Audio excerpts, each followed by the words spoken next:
Assalamualaikum warahmatullahi wabarakatuh. Apa kabar anak-anak cerdas? Masih semangat kan? Alhamdulillah, luar biasa. Tetap semangat, terus belajar. Allahu Akbar. Yes, yes, yes. Baik, Ibu mau ngetes semangat kalian ya. Coba ikuti video berikut ini. Di rumah aja. Ayo kita lawan virus corona. Diam di rumah, jangan keluyuran. Bermain dan belajar bersama ayah bunda. Ayo aktivitas di rumah aja. Nah, bagaimana anak-anak? Tentunya kalian tambah semangat bukan? Sebelum kita mulai pembelajaran, marilah kita berdoa sesuai dengan agama dan kepercayaan kita masing-masing. Berdoa dimulai. Berdoa selesai.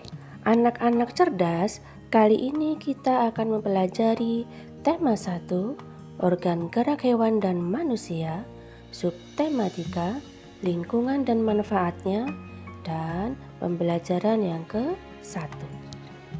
Tentunya pada kelas 5. Berikut ini adalah tujuan pembelajarannya.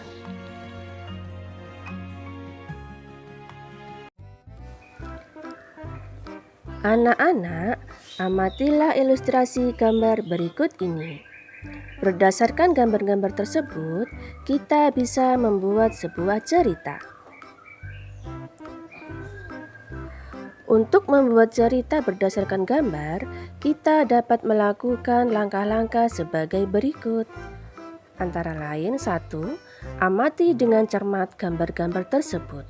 2. Buatlah ide pokok masing-masing gambar.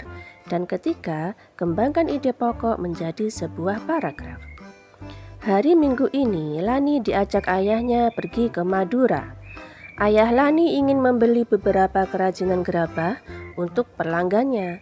Seperti kita ketahui bersama bahwa Madura merupakan salah satu daerah penghasil kerajinan gerabah yang berkualitas tinggi. Sepanjang perjalanan menuju tempat produksi gerabah, Lani sibuk mengamati sekelilingnya. Lani takjub melihat potensi alam yang ada di Madura. Lani juga begitu kagum akan orang-orangnya. Mereka bekerja keras. Mereka juga pandai memanfaatkan potensi alam yang ada di sekitarnya. Mereka bekerja keras dari pagi hingga sore. Tak kenal lelah meski harus berkubung dengan tanah, menggali dan mengumpulkan tanah liat untuk dijadikan bahan pembuatan gerabah. Anak-anak, berikut ini adalah bacaan tentang gerabah dari Pulau Madura.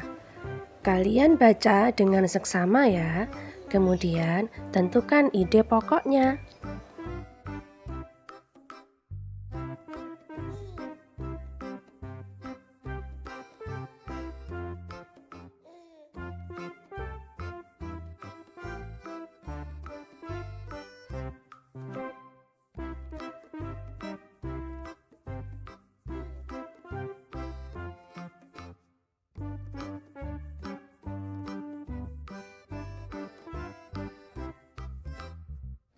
Nah, anak-anak, kalian sudah membaca wacana tadi. Sekarang saatnya menentukan ide pokok tiap-tiap paragraf. Paragraf pertama, ide pokoknya adalah salah satu di antara warisan karya budaya yang sangat tua, luas persebarannya, dan mampu bertahan hingga sekarang adalah gerabah. Paragraf kedua, pada situs-situs kebudayaan dan purbakala, banyak dijumpai gerabah atau tembikar. Paragraf ketiga, di Pulau Madura, gerabah dibuat untuk difungsikan sebagai peralatan sehari-hari masyarakat setempat. Paragraf keempat, gerabah-gerabah yang dihasilkan oleh para pengrajin di Madura dibuat dari tanah liat yang berwarna kuning dengan pasir halus. Paragraf kelima, Beberapa daerah di Madura menjadi penghasil gerabah. Lanjut ya, ide pokok paragraf yang ke-6. Tidak semua daerah di Madura menghasilkan gerabah. Paragraf ke-7, ide pokoknya adalah di daerah penghasil gerabah Madura ada semacam perjanjian kerja untuk membuat barang-barang yang sudah ditentukan secara turun-temurun atau spesialisasi. Selanjutnya, paragraf ke-8, ide pokoknya adalah peralatan pengrajin gerabah Madura. Paragraf ke-9, ide pokoknya yaitu proses pembuatan gerabah. Paragraf ke-10, ide pokoknya keberadaan pengrajin gerabah di Madura ini telah banyak memberikan manfaat. Dan yang terakhir adalah paragraf ke-11, ide pokoknya adalah dalam perkembangannya dihadapkan pada produk-produk modern. Nah, itu tadi anak-anak, ide pokok pada wacana yang telah anak-anak baca tadi. Anak-anak cerdas, saatnya kita berlatih. Kamu sudah menentukan ide pokok dari sebuah bacaan.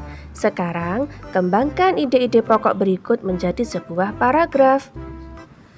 Ide-ide pokok yang harus kalian kembangkan adalah sebagai berikut. Untuk paragraf yang pertama, tanah liat banyak kegunaannya. Alternatif pengembangan paragrafnya yaitu tanah liat banyak kegunaannya. Ia merupakan salah satu jenis tanah yang banyak memiliki manfaat. Selain sebagai media tanam bagi berbagai jenis tanaman, tanah liat juga dapat dijadikan sebagai bahan dasar pembuatan gerabah. Selanjutnya, paragraf yang kedua, ide pokoknya adalah proses pembuatan gerabah dari tanah liat.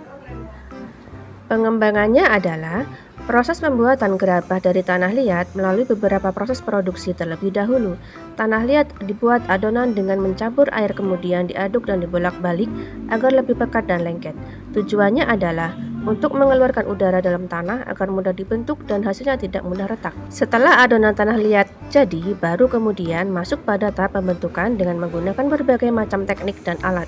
Hingga pada akhirnya tanah liat yang sudah terbentuk tersebut dibakar dalam waktu dan suhu tertentu. Selanjutnya, paragraf yang ketiga, ide pokoknya adalah macam-macam peralatan yang terbuat dari tanah liat. Alternatif pengembangannya, di sekitar kita ada macam-macam peralatan yang terbuat dari tanah liat, seperti asbak, vas bunga, kendi, teko, dan cangkir. Bahkan ada juga meja dan kursi yang terbuat dari tanah liat. Barang-barang yang terbuat dari tanah liat memiliki nilai seni dan keindahan tersendiri dibandingkan dengan barang-barang yang terbuat dari bahan lainnya. Nah, itu tadi adalah ide pokok yang sudah kita kembangkan. Kalian bisa mengembangkannya dengan kalimat kalian masing-masing ya. Anak-anak, berikut ini adalah rangkuman dari bacaan yang sudah kita simak tadi. Peralatan pengrajin gerabah dari Madura adalah menggunakan peralatan tradisional yang tidak beda jauh dengan peralatan yang digunakan pada masa prasejarah. Antara lain, alat-alat yang digunakan adalah alat-alat umum dan alat-alat khusus. Alat-alat umum terdiri dari cangkul, linggis, dan ember. Sedangkan alat-alat khususnya terdiri dari panombuk, panempa, pangorek, panyabungan, pangelet, pangajakan, pangabuan, panompal, werkower, pamatang, dan pungku. Anak-anak cerdas, pengrajin gerabah tersebut menggunakan alat gerak berupa tangan untuk menghasilkan gerabah-gerabah yang bagus. Pada pembelajaran sebelumnya, kita sudah mempelajari bahwa alat gerak tersusun atas tulang-tulang yang saling bersambungan. Sambungan tulang-tulang tersebut disebut dengan sendi. Nah, sekarang mari kita pelajari tentang sendi-sendi pada manusia. Sendi merupakan persambungan antara dua buah tulang atau lebih. Berdasarkan sifat gerakannya, sendi dibagi menjadi 3 jenis, yaitu yang pertama sendi mati, kedua sendi kaku, dan sendi gerak. Pada sendi mati tidak memungkinkan ada gerakan. Pada sendi kaku memungkinkan sedikit gerakan, dan pada sendi gerak dapat digerakkan dengan bebas. Berikut ini adalah macam-macam sendi gerak. Yang pertama adalah sendi putar, dapat digerakkan memutar. Contohnya, pertemuan tulang leher dengan tulang tengkorak. Yang kedua adalah sendi engsel, dapat digerakkan satu arah saja. Contohnya, pertemuan tulang lengan atas dan tulang hasta, atau sendi yang terdapat pada lutut dan siku. Sendi pelana dapat digerakkan kedua arah.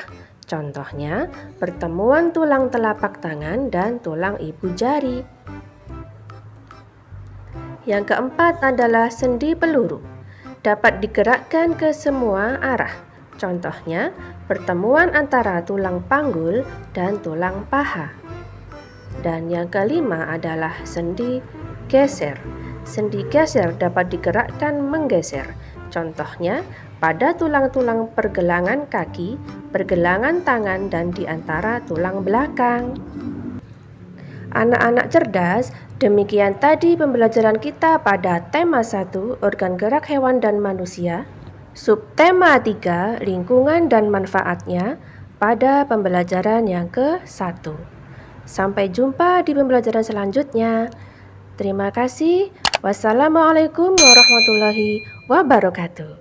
Semoga kalian sehat selalu.